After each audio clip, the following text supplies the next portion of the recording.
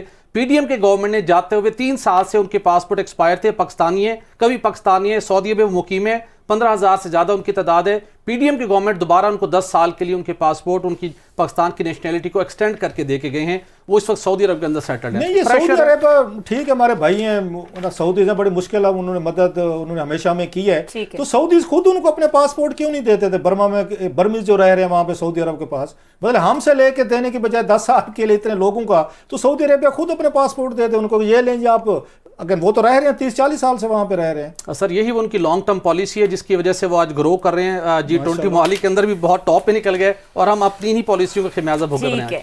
ٹھیک ہے, بہت شکریہ سہیل بٹی صاحب, وقت دیا. اور یہاں پہ وقت ہوا ہے بریک کا. بریک کے بعد بات کریں گے 11 ستمبر کو ہونے والے کابینہ اجلاس کی اندرونی کہانی کے حوالے سے, اور ایکسکلوسیو جو سٹوری ہے اس کے بارے میں کلاسز صاحب سے پوچھیں گے. ہمارے ساتھ رہیے. Welcome back. کلاسز صاحب, 11 ستمبر کا یہ پنجاب کابینہ کا اجلاس ہے, اور اس کی کچھ ایکسکلوسیو سٹوریز ہیں آپ کے پاس, کچھ اہم فیصلے ہیں, ذرا بتائیے گا. بالکل, یہ آپ کے ساتھ ایک ایکسکلوسیو سٹوری شیئر کر رہے ہیں. ہمارے پاس کچھ نہ کچھ خبریں آ جاتی ہوتی ہیں. ابھی یہ اجلاس ہوا ہے یہاں پہ 11 ستمبر کو, جس کو محسن نقوی صاحب جو ہیں پریزائڈ اوور کرتے ہیں. اس میں ایک بڑا ایک اہم ایجنڈا تھا, اور بھی بڑی خبریں تھیں, کل پرسوں کے لیے ہم رکھ لیتے ہیں, شیئر کریں گے آپ کے ساتھ. اس میں ایک یہ تھی کہ جناب چودھری پرویز علیہ صاحب جب یہاں پہ وزیر اعلیٰ بنے تھے اور کچھ عرصے کے لیے, تو انہوں نے, اور مونس علیہ صاحب جو ہیں ان پہ بھی الزام لگتے تھے, وہ بھی پاکستان سے اس وقت باہر ہیں, انہوں نے اپنے گجرات کو ڈویژن کا درجہ دے کے 100 سے زیادہ اسکیم جو ہے نا انہوں نے منظور کر کے بھجوا دی تھیں کہ صاحب جب آپ ڈویژن بناتے ہیں تو وہ آپ کو یہ کمشنر آفس بھی چاہیے, آپ کو اور بھی بڑے بڑے وہاں پہ آپ کو دفاتر چاہیے, بیوروکریسی کے لیے چاہیے, نئے بیوروکریٹ چاہیے, سیٹیں نکل آتی ہیں, ڈی ایم جی کی نکل آتی ہیں, اور محکموں کو نکل آتی ہیں, پھر سڑکیں بنانی ہیں, پھر بلڈنگز بنانی ہیں, دفاتر بنانے ہیں, گاڑیاں لینی ہیں. سوچا اچھا خاصا ایک سلسلہ شروع ہو جاتا ہے. تو اس وقت بھی الزام لگا تھا کہ 100 بلین روپیز کے قریب کی انہوں نے دھڑا دھڑ انہوں نے آ کے سکیمیں بنا کے نا اس کا پیسہ بھی ریلیز کرا دیا تھا. انہیں خطرہ تھا کہ کسی وقت چودھری پرویز علیہ صاحب آگے پیچھے نہ ہو جائیں, جب تک وزیر اعلیٰ آئیں تو فوری طور پر پیسے ریلیز کریں. سو بہت سارے لوگوں کو ایڈوانس جو ہیں وہ پیسے دے دیے گئے تھے ورکرز کو, جس پہ الزامات بھی لگے بعد میں کہ جناب کہ آپ نے جو مطلب ہمارا ہوتا ہے کہ کٹ لینا ہوتا ہے, یا جو بھی آپ نے کو مال پانی کے خرچے نکالنے ہوتے ہیں, وہ بھی الزامات لگ رہے تھے.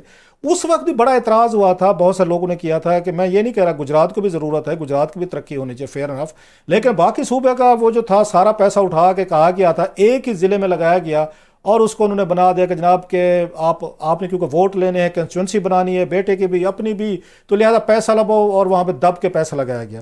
اب جناب اس کی انکوائری شروع ہوگی, اور نیب نے انکوائری شروع کی ہوئی ہے وہاں پہ, اور نیب بھی تو ماشاءاللہ آپ کو یہی نیب تھا جو چودھری پرویز علیہ صاحب کے حق میں عمران خان صاحب کے دور میں, یہ بھی مزے کی بات ہے, ذرا داد دیں نیب کو,